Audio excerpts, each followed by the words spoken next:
나팔이라고 하는 것은 예배, 우리도 이제 할 때 이걸 종을 타종을 하지 않습니까? 이건 다 신학적인 의미가 있는 겁니다. 이 나팔을 부르는 겁니다. 현대적인 의미에서 이렇게 하는 거죠. 나팔을 분다라고 하는 것은 예배를 드릴 때 하나님의 임재를 준비할 그때의 나팔을 봅니다. 또 나팔을 언제 봅니까? 전쟁을 선언할 때 나팔. 그러니까 지금 여호와의 날, 하나님의 임재가 경험되니까 이제 나팔을 부는 겁니다. 그런데 지금 요엘서 이제 우리가 읽지는 않았지만 요엘서 1장에 이제 어떤 것이 얘기가 되는가 하면 흉년입니다. 흉년이 들어서 그 유명한 메뚜기 때, 팥중이 메뚜기 때가 극성을 부여가지고 이 흉년, 보리 이런 것들 다 갉아먹어요. 그래서 그 지역이 아주 먹을 것이 없는 흉년으로 이렇게 변해버립니다. 그러니까 요엘 선지자조차도 그 당시 많은 사람들이 하나님의 진노가 일어났다. 이렇게 말하는 겁니다. 그렇게 해석을 하는 겁니다. 그 상황을. 이건 구약시대니까. 예수 이후 시대였다면 물론 그렇게 해석하는 사람들도 많겠죠. 지금 교회 다니면서 나에게 일어나는 것을 하나님의 진노다라고 해석하는 사람들이 얼마나 많습니까? 그런 부분도 잘 경계해야 돼요. 하여튼 메뚜기 떼가 다 갉아먹고 흉년이 들어오니까 하나님께서 진노했다고 얘기를 하고 있습니다. 그러면서 어둡고 캄캄한 날이고 짙은 구름이 덮인 날이고 새벽빛이 산꼭대에 덮인 것과 같고 강한 백성이 일어났다. 그러면서 3절 4절 보게 되면 이 적군들이 우리를 죽이려고 오는 이런 모습이 아주 리얼하게 아주 꼼꼼하게 정리되고 있습니다. 그들이 용사같이 달리며 무사같이 성을 기어오르고 각기 자기의 길로 나아가고 7절에 그 줄을 이탈하지 않고 적군들이 오는데 얘들이 한치의 흔들림이 없이 그냥 막 진격을 하는 거예요. 진격을. 성것도 그냥 막 뛰어넘습니다. 5절에 병거 소리와 같고 불꽃이 검불을 사르는 소리와 같다. 얼마나 이게 두려움으로 느껴지겠습니까? 피차에 부딪히지도 않고 자기 길을 가고 무기를 돌파하고 그리고 자기들끼리 사지도 않고 9절에 성중에 뛰어오르고 도둑같이 창으로 들어오고 11절 여호와께서 소리를 지르고 여호와의 날이 크고 심히 두렵도다. 당할 자가 없느니라. 공포감을 심어주기에 충분합니다. 그런데 누구를 향한 거예요? 이것이 여호와의 날, 심판의 날. 그것은 일반 백성들을 향한 이야기가 아닙니다. 이걸 알아야 됩니다. 일반 백성들이 악하면 얼마나 악하겠습니까? 일반 백성이 도둑질하면 얼마나 도둑질하겠습니까? 법이 있는데. 세 발의 피입니다. 그 역시 도둑질을 하면 안 되죠. 이것은 지도자들을 향한 질타입니다. 있는 사람들을 향한 질타입니다. 권력이 있는 사람들을 향한 질타입니다. 그걸 알아야 됩니다. 일반인들을 향해서 하는 얘기 아닙니다. 있고 돈 있고 권력 있고 지도자라고 하는 양반들이 원칙 없이 돈을, 국가의 돈을, 우리의 세금을 자기 돈으로 만들어내는 거. 지금 우리가 다 눈으로 뻔하게 보고 있지 않습니까? 양평고속도로를 자기 개인 부지가 있다고 법을 어겨 결정한 것을 휘게 만들어. 국토부 장관이라고 하는 양반이 나와가지고 그럴 수 있다라고.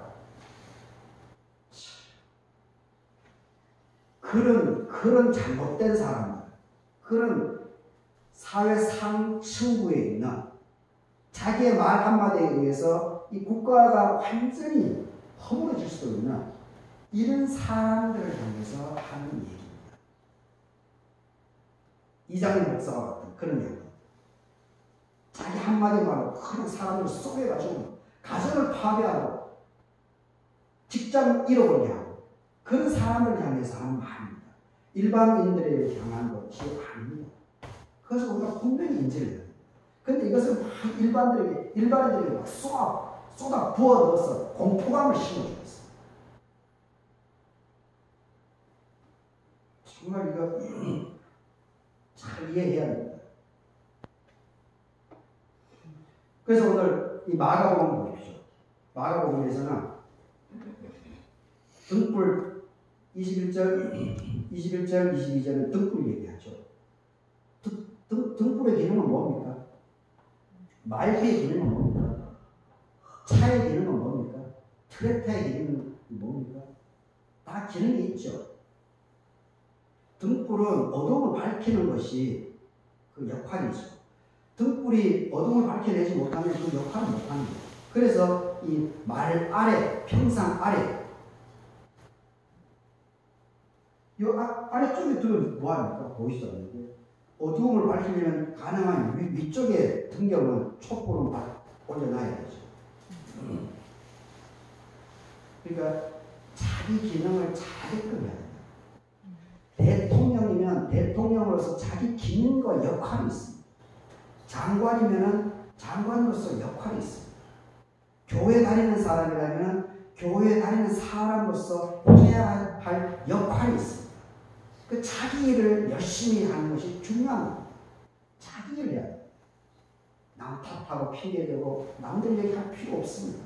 내가 있는 현장에서 나에게 주어진 그 일을 묵묵히 해 나가는 그 자체가 우리가 정말 그게 진짜 정말 신앙을 제대로 갖고 있는 사람이에요.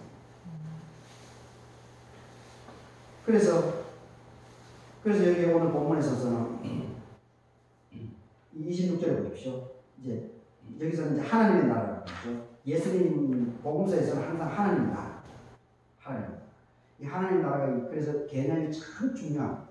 우리는 그냥 하나님의 나라면 죽어서 가는 저 천국, 하나님의 나라라고 하는 그 죽어서 가는 하나님 저 천국 하늘 나라만 얘기합니다. 틀린 것은 아닙니다. 근데 그것이 다가 아닙니다. 이 땅의 부분을 놓치고 있습니다. 하나님의 나라 개념에는 이 땅까지도 포함되어 있습니다. 그리고 예수님께서 하신 말씀은 사실은 더 깊이 주기도문이 가장 대표적입니다. 예수님의 정신을 온전하게 알 수 있는 주기도문이 가장 대표적입니다. 거기는 죽음 이후에 대한 얘기가 없습니다. 예수님께서 주기도문에 그냥 이 땅에 하루하루 먹고 사는 문제, 일용할 양식을 주심을 감사합니다. 주기도문을 다시 한번 잘 새겨보십시오. 이 땅, 육신의 몸을 살고 있는 이 시절, 이 부분에 대해서 예수님께서 아주 긍정을 하고 있습니다. 그런데 지금은 전부 다 하나님의 나라라고 하면 무조건 죽었어. 요단강 건너가리 죽었어야지 저 나라만 자꾸 강조합니다. 그러면서 이 땅의 이 현실 부분을 놓치고 있어요. 엄청나게 놓치고 있습니다. 적어도 죽음 이후의 세상하고 지금 세상은 동일한 값어치 정도로는 언급해줘야 되는 거 아닙니까? 이런 이 하나님의 나라에 대한 이 개념도 제대로 알고 있어야 됩니다. 제대로.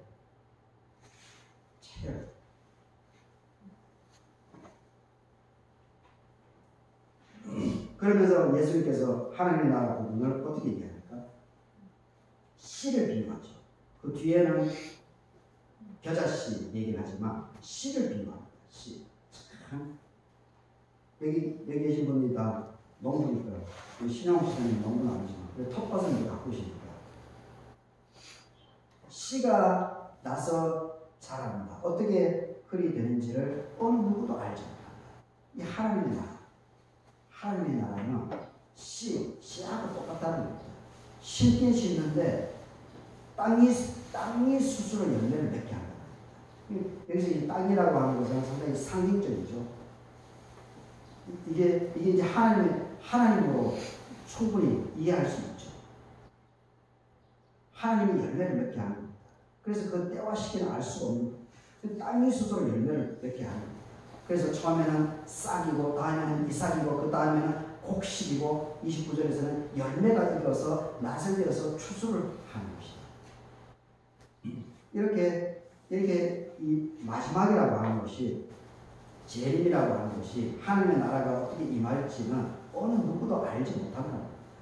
그러니까 우리에게 주어진 지금 이 순간 내가 해야 할 나에게 주어진 그 일을 감사하게 충실히 해 나가는 그 자체, 그것이 정말 최고로 건강한, 최고로 아름다운 정말 신앙이라고 하는 것을 우리가 잘 새겨요. 저 교회가 어떠니, 이 교회가 어떠니, 다 쓰라게 없어요. 다 쓰라게 없어요. 그냥 하나님께서 나에게 허락해 주신 지금 이 현장에서 현재의 나에게 주어진 일들을 감사하고, 쉽지 않더라도 어려움이 있더라도 그것을 믿음으로 잘 이겨나가려고 몸부림쳐 나가는 그 자체. 그리고 내 주변 사람들을 격려를 해주고 위로를 해주고 자꾸 뒤에 꼬투리 잡지 말고 지지를 해주고 협력을 해나가는 그 자체. 이것이 복 받는 것이고 이것이 가장 건강한 정말 신앙이다라는 것을 여러분들이 더욱더 그 마음에 새길 수 있기를 바라겠습니다. 그 다음 주 제가 좀 이 박노해 시인의 그 아주 건강한 이 종말에 대한 그 표현한 것도 여러분에게 좀 소개시켜 드리려고 합니다.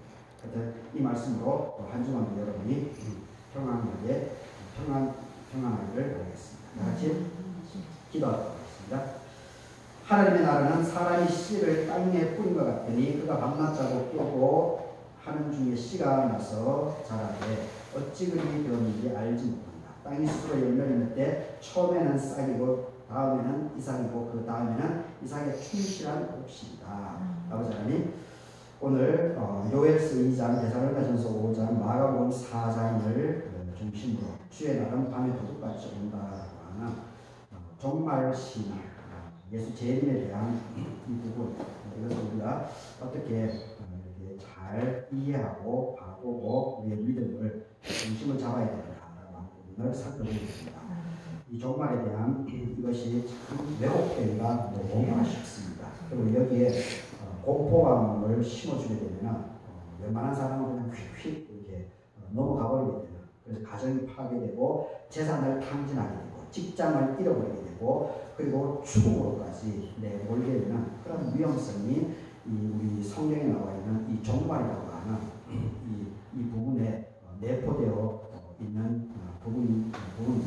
아버지 하나님, 최선을 다해서 하나님의 말씀을 나름대로 우리 교우들에게 이렇게 대언을 해드렸습니다. 아버지 하나님께서 우리 교우들, 저희 마음이 온전하게 우리 교우들에게 다가갈 수 있도록 도와주시고 마음에 새겨서 참으로 올바른 신앙을 잘 유지해 나가면서 온전히 하나님께 쓰임받아 나갈 수 있도록 우리 교우들을 책임져 주시옵기를 간구드립니다. 감사하고 예수님의 이름으로 기도드립니다. 아멘. 아멘.